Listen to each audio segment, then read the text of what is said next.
All right, so we are going to be going over three sections, right? A, B, and C from section 2.1. Now, the questions they're going to be giving you vary, obviously, right? The very first section that we did had to do with order of operations. So we're just going to simplify.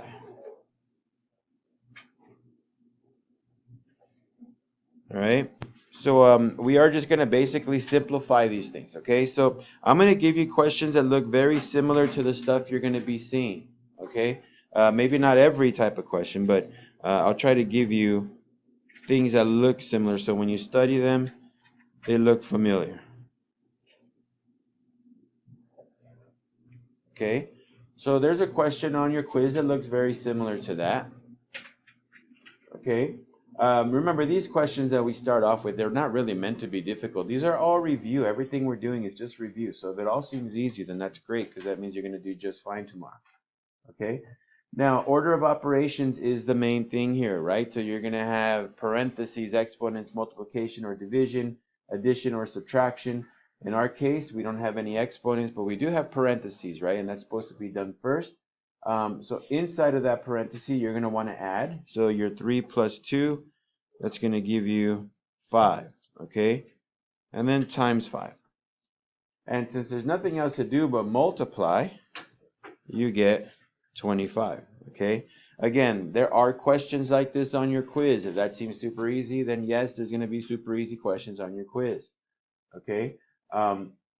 They might try to make them a little bit more difficult here and there, but you know, they're not going to try to trick you or anything like that. When we made the quiz, just so you know, when we make these quizzes, we regenerate the questions or kind of give you guys just a different outlook of what the questions are like. Okay, but we just try to use the same homework and regenerate them. Okay, so another question looks like this.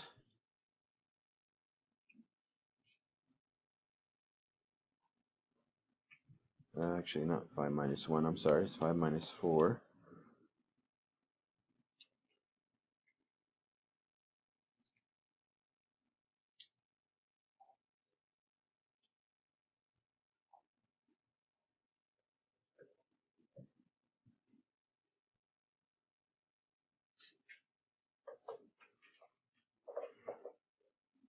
So 3 plus 6 divided by 5 minus 4 minus a 2. So again, you're going to want to go through your basic process, parentheses, exponents, none of that's there. Multiplication or division in order from left to right. Now, you can see that there is a division portion. There's a top and bottom to it. You can't do anything to the 6, but the bottom you can simplify, right? 5 minus 4 becomes a 1. So we get 3 plus 6 over 1 minus 2. Now, we know 6 over 1, again, I'm showing all the steps. If you're like, why did he write it that way? I'm just showing the steps. 6 over 1 is just 6, so let me rewrite that. 3 plus 6 minus 2. Okay? And now we have addition and subtraction. That's all that's left over. And you got to do it in order from left to right. So the addition happens to come out first. So 3 plus 6 gives you 9. And 9 minus 2 is 7. All right, let me just give you one to try on your own here, and then we'll move on to something a little different.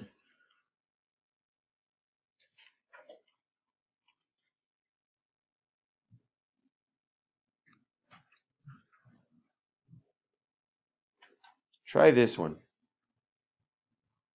6 minus 4 to the third power plus 7. I'm going to give you a minute. All right, so does anybody have an answer to this? Go ahead. 15. All right. Anything else, or is that what you guys all got? All right, let's double check it then. So we got to do parentheses first, right? 6 minus 4, 2. 2 to the third plus 7, right? 2 to the third, well, that's 2 times 2 times 2. That's 8 plus 7, which is 15. So there you go. So 15 is the correct answer. So thank you for that. So this is just the basic order of operation stuff. Now they might give you some, maybe another problem that might look something similar to this.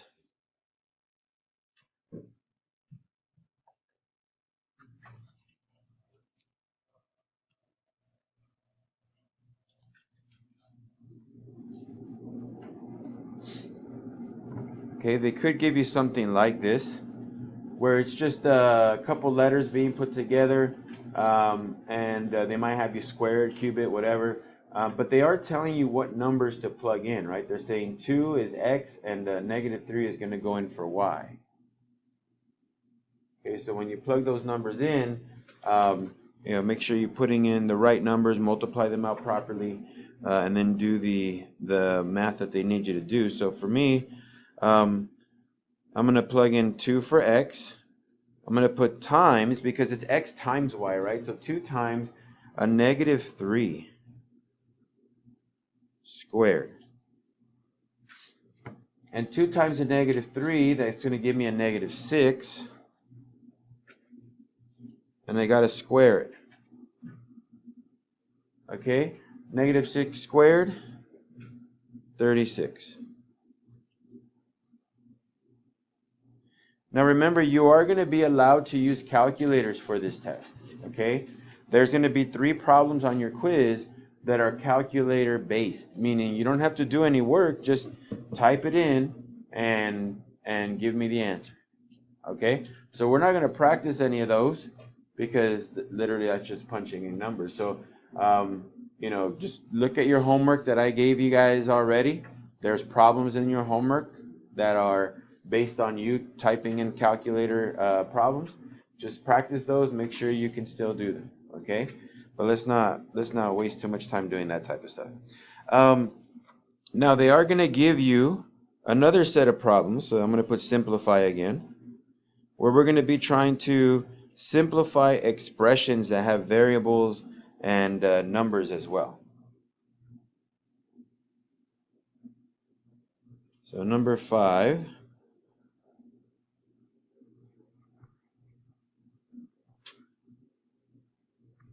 Here's one of them. So we're only going to do 2 of these, because I'm pretty sure you guys can understand what's going on, and then we'll do the last set, which is solving.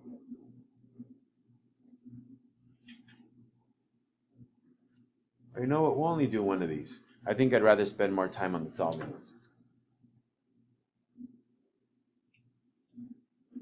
So all we got to do is put like terms together.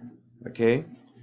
So 2n and 5n, these are going to be my like terms. Okay, this right here and this right here, these are my like terms.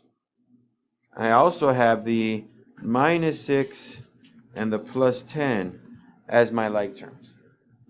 So just put them together. What do I get? 2n plus 5n gives me 7n. Thank you. And -6 plus 10? 4. Okay, so plus 4. And you're done. That's it. Okay? So there's going to be about 2 or 3 problems like this on your quiz. Okay, they're not too hard. Just kind of take your time. Make sure if you have to distribute something, distribute it. Clean it up, and you're good. All right? Now let's do the meat of this test, because there are going to be 10 problems, like something like the stuff that I'm going to show you right now. Okay, there's a mixture. So there's about 10 problems of the following. So we are solving. We'll start off with the easier ones. Okay, so maybe we'll do 2 of the easier ones, then we'll do 2 of the harder ones, and then we'll be done. Okay, so c plus 3 minus 2c equals 5. Equals 5. So these are all solving type problems. Okay, so c plus 3 minus 2c equals to 5. So again, combine your like terms. Okay, c and minus 2c, those are my like terms. Okay, c minus 2c Those are my like terms. So c minus 2c is negative 1c. Okay, so I'm just going to write minus c. I still have the plus 3, and I have the 5 on the other side. Now, remember, you got to get the c by itself, so get rid of that positive 3. So subtract it. So negative c is equal to 2. Now, to get c by itself, I mean, people do it differently. Some people divide by a negative 1. Some people multiply by a negative 1. Whatever you want to do, it's fine. I'm just going to divide by negative 1. So c is negative 2. Now, I'll give you one that's kind of hard, but still the same look. I don't know if I want to say kind of difficult, but I guess it could get a little bit more difficult than what we just did. Uh-huh.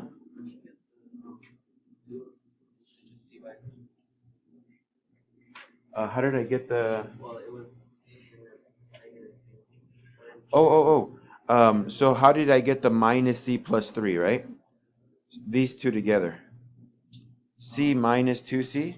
So 1 minus 2 becomes negative 1. So yeah, I just combined them.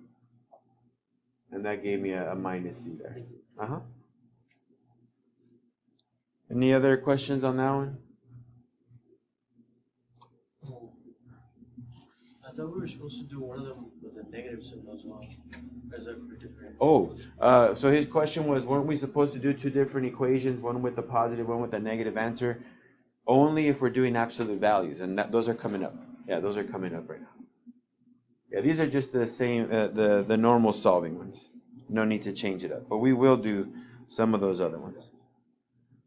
So here we go. One more of these, then we go to the ones with the absolute values.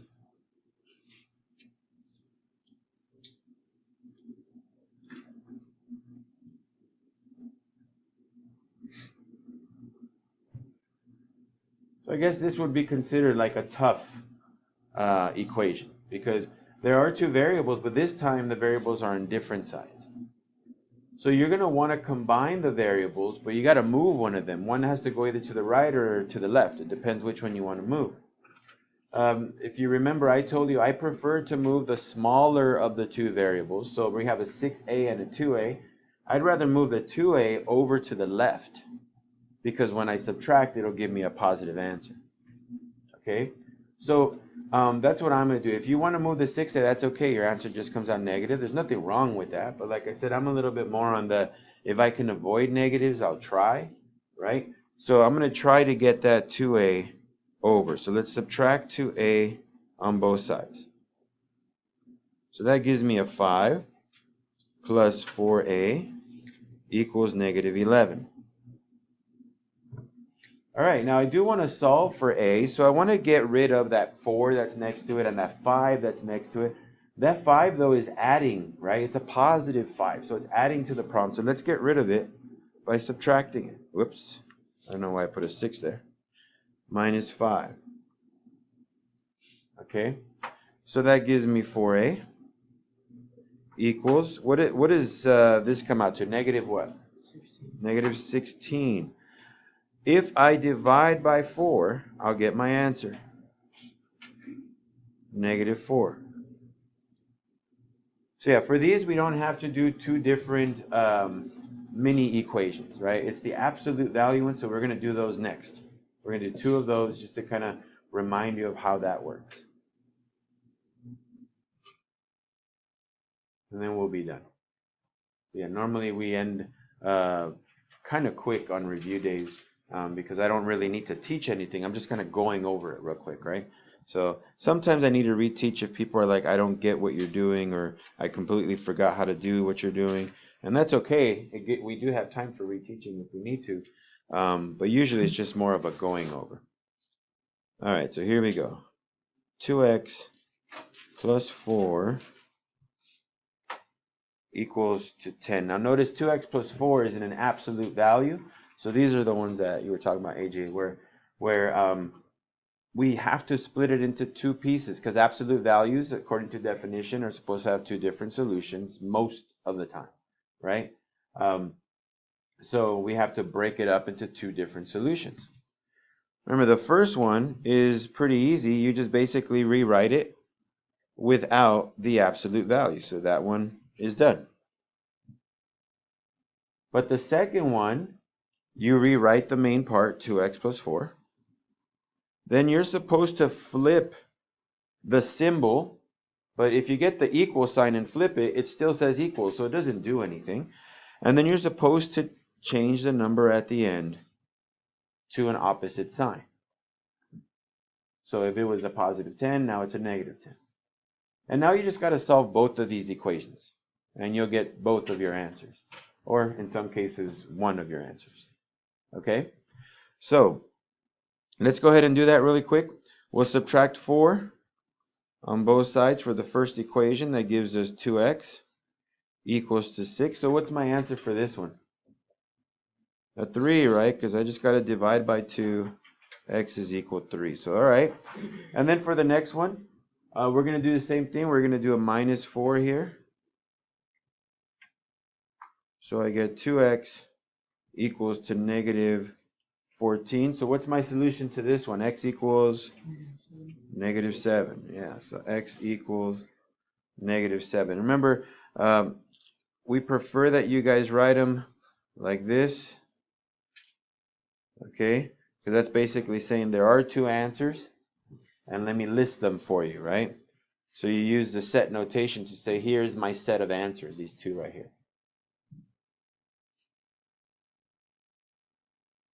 Any questions on that one? Does it matter which one comes first, like negative 7 and 3? It doesn't matter, but mathematically, like most math books, you'll notice they like to go from smallest number to largest. So they put the smallest ones to the left, and then as you go up, But it doesn't matter. Either one is fine. You should never list an answer twice, by the way. Let's say we found 3 answers, and it was like negative 7, 3, and negative 7. Don't write negative 7, 3, and negative 7, or negative 7, negative 7, and 3. Once you list the answer once, it can be applied multiple times. So you don't have to repeat it if it ever happens. It may happen later on in the year where you see repeated answers, so never list them over and over again. All right, last one. And then if you guys have any questions or anything in general you want to ask me, feel free. So all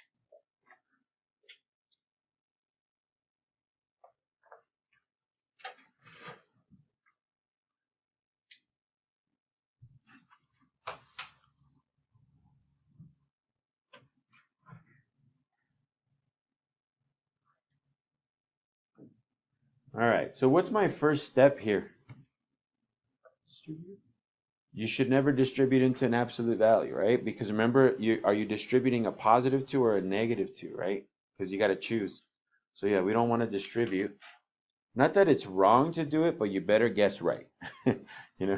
So yeah, we don't want to distribute into an absolute value. Anybody else? What should I do first? Bring what down?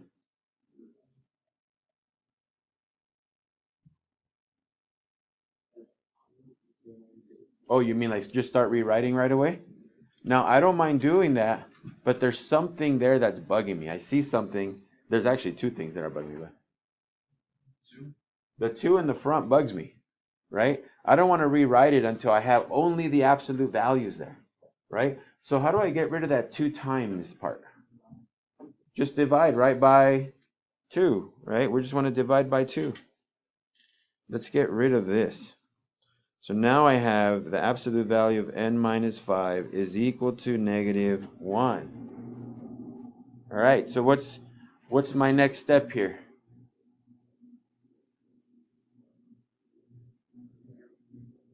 Now I want to start to rewrite it. Now before I do that, anybody else want to stop me from doing that? Because I really don't want to take another step. I want to say I'm done right now. Why am I done? What? I think I heard someone say because it's negative. What is the definition of the absolute value again? What is it supposed to mean? Starts with the letter D. It's a distance. So the absolute value is saying the distance, and then the equal sign means is, and then what is it saying? My distance is -1. Can distance ever be negative? No. No solution. But first I had to simplify. First I had to divide by 2, because why do I say that? What if the problem looked like this? You might say, oh, -10 is at the end. Oh, no solution. But if I divide by -2, I get a +5. Now everything's okay, right? Now I can split it up. But I can't do that on the original problem. All right? So I just wanted to show you one that didn't work, because trust me, on your quiz, there's going to be at least one. Okay? So you got to be careful. And remember, you're going to want to simplify as much as possible first and just leave the absolute value there. And then if it's equal to something negative, then say, okay, no solution, it's not going to work. All right? But if it does clean itself up, then you are going to have to solve. Like for the one in green, you would write n minus 5 equals 5, n minus 5 equals -5. And then you'd solve both of them. Okay? So your answers here would be, let's see, 10 and 0. If you solve those. Okay? So I'll stop there.